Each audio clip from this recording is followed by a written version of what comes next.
Salam sejahtera Malaysia, denyut nadi suara rakyat bergema di channel ini. Terima kasih kerana anda terus bersama channel ini. Bagi yang sudah tekan butang subscribe, terima kasih diucapkan. Bagi anda yang belum tekan butang subscribe, sila tekan butang subscribe untuk terus mendapatkan berita terbaru daripada channel ini. Malaysia kita punya, cintai Malaysiaku, kita jaga kita.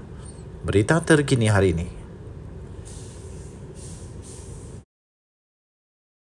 Malaysia.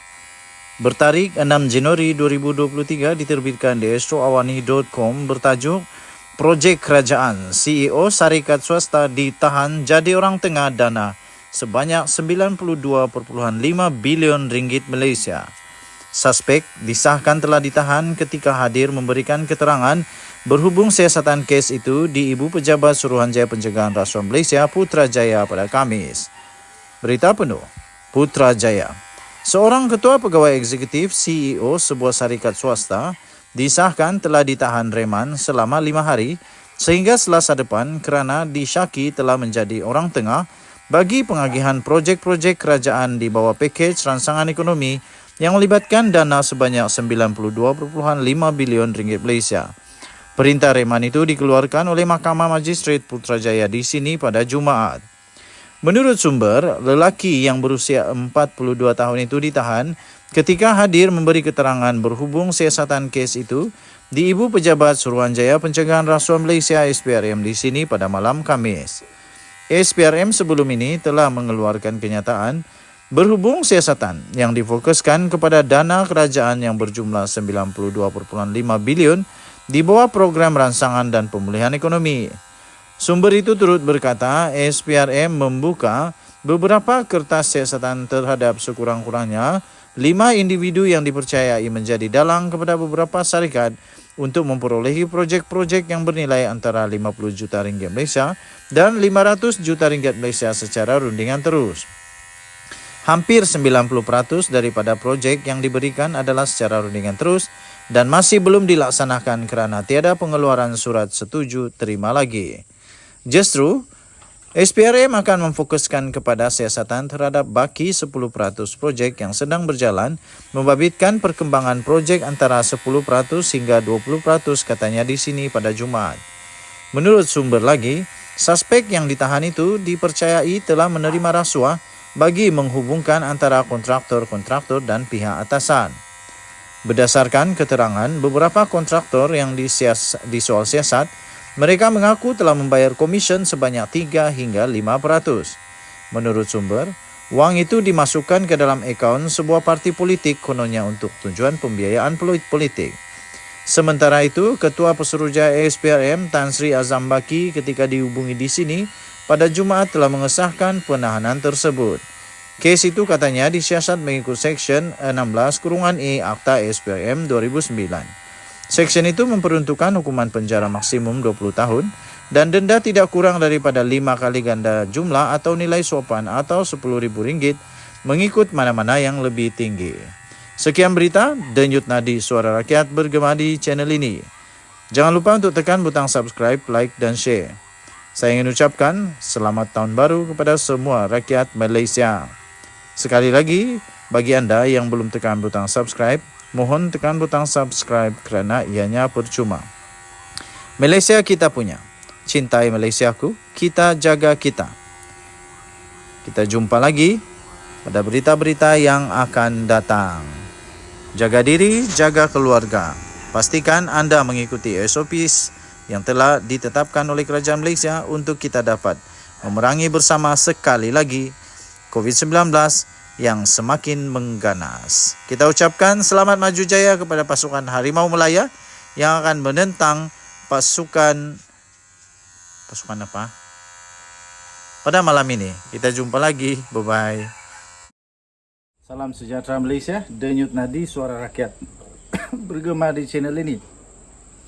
Benarlah bahawa kerajaan perpaduan ini tidak akan membiarkan siapa-siapa yang songlap duit, yang rasuah duit, yang makan duit, duit rakyat, duit kerajaan, duit amanah daripada rakyat yang telah tidak diamanahkan. Nah, ini bukti terbaru bahawa Datuk Seri Anwar Ibrahim bukan main-main apabila dia kata dia akan hapuskan penyalahgunaan kuasa, dia akan hapuskan segala songlap-songlap, segala sakau-sakau, pencuri-pencuri, perompak-perompak wang negara, dia akan hapuskan. Terbaru inilah buktinya. Sebab itu saya kagum dengan Anwar Ibrahim. Saya kagum dengan Anwar Ibrahim dengan tindakan daripada kerajaan perpaduan ini membentras isu rasuah ini. Kalau kamu pun sama, kamu boleh komen, saya setuju. Tapi sebelum itu saya ingin ucapkan terima kasih kepada semua yang sudah tekan butang subscribe, like, share, dan komen. Bagi yang belum, sila tekan butang subscribe kerana ianya percuma. Bagi anda yang ingin join member, dipersilakan. Saya alu-alukan kerana kita akan mulakan pemberian goodies, giveaway, cap, topi, t-shirt, stiker, keychain, dan sebagainya daripada The Twin TV. Bagi anda juga yang ingin join Telegram rasmi The Twin TV, sila masuk, type saja The Twin jarak TV. The Twin sambung TV jarak. TikTok pun sama, The Twin TV, dan juga Twitter pun sama, The Twin TV. Terbaru, timbalan pengarah. Ini timbalan pengarah, bukan B40, bukan M50, ini M52. Timbalan pengarah hospital didakwa songlap allowance COVID-19. Timbalan pengarah. Ini memang mengejutkan. Bayangkan, seorang timbalan pengarah yang diberikan amanah, diberikan kuasa, dipercayai, diamanahkan, telah songlap allowance COVID-19. Itu yang didakwa. Ini belum terbukti di mahkamah, tapi sudah didakwa. Timbalan pengarah pengurusan untuk Hospital Tuanku Fauziah HTF didakwa di Mahkamah Session. Di sini, di atas 10 pertuduhan telah menyeleweng dan telah menyalahgunakan kuasa untuk pemberian allowance COVID-19 bernilai RM4,000 Malaysia oleh kerajaan negeri kepada petugas barisan hadapan 3 tahun yang lalu. Kesian, sudahlah staf bergadai nyawa untuk bertugas COVID-19 disonglap pula. Kalau betul lah, harap-harap tak betul lah. Kalau betul, RM4,000, RM4,000 menyebabkan segala-galanya hancur, masa depan hancur, segala-gala nama baik hancur, maruah hancur, hanya kerana RM4,000. Yang tertuduh ialah Nur Hisham Hassan yang berusia 44 tahun, yang juga adalah seorang pegawai takbir dan diplomatik. Pegawai takbir dan diplomatik iaitu grade M52. Ini grade M52. Bukan grade biasa tau, bukan grade G48 kan, 42, 41 kan, bukan. Ini M52.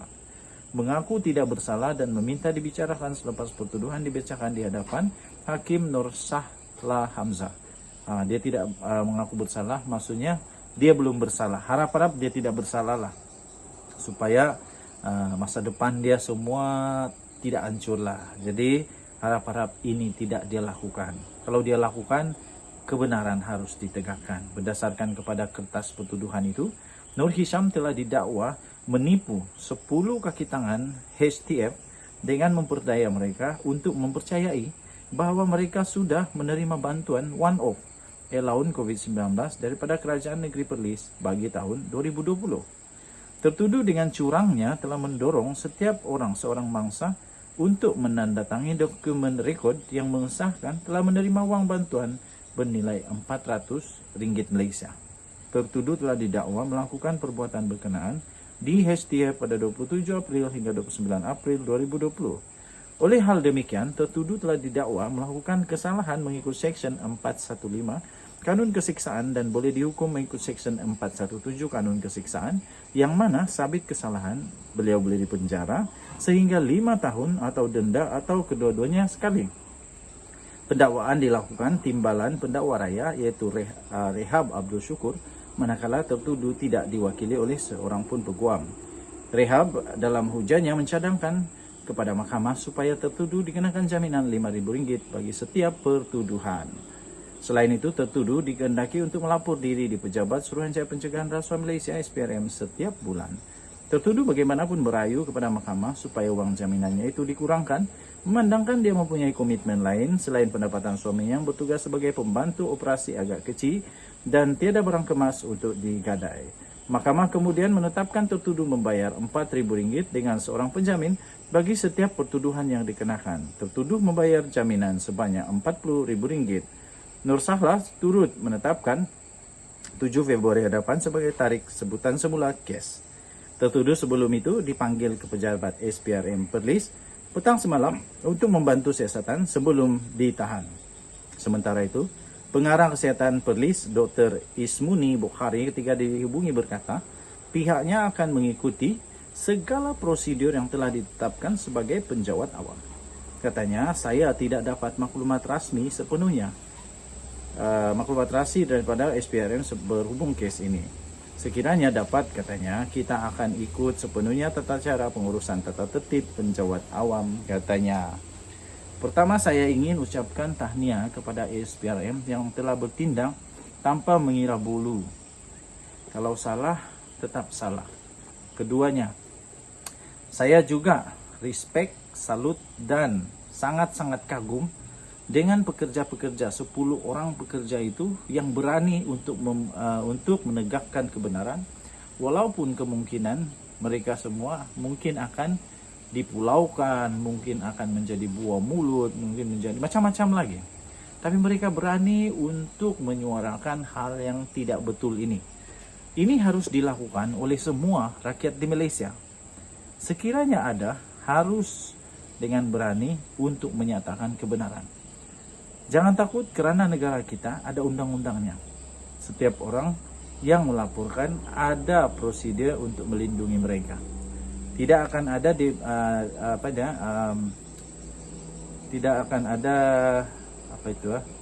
diskriminasi. Tidak akan ada penganiayaan kepada mereka yang melaporkan. Jangan risau. Dan di bawah kepimpinan Datuk Seri Anwar Ibrahim, kita percaya bahawa ini akan terus bertambah baik. Maksudnya negara kita akan mulai dibersihkan, pelabur-pelabur mulai yakin, dan kemajuan negara akan kita lihat dengan segera nanti. Kerana tidak ada lagi kesan-kesan daripada ketirisan-ketirisan yang tidak sepatutnya. Denyut nadi suara rakyat bergema di channel ini. Kita jumpa lagi. Bye-bye.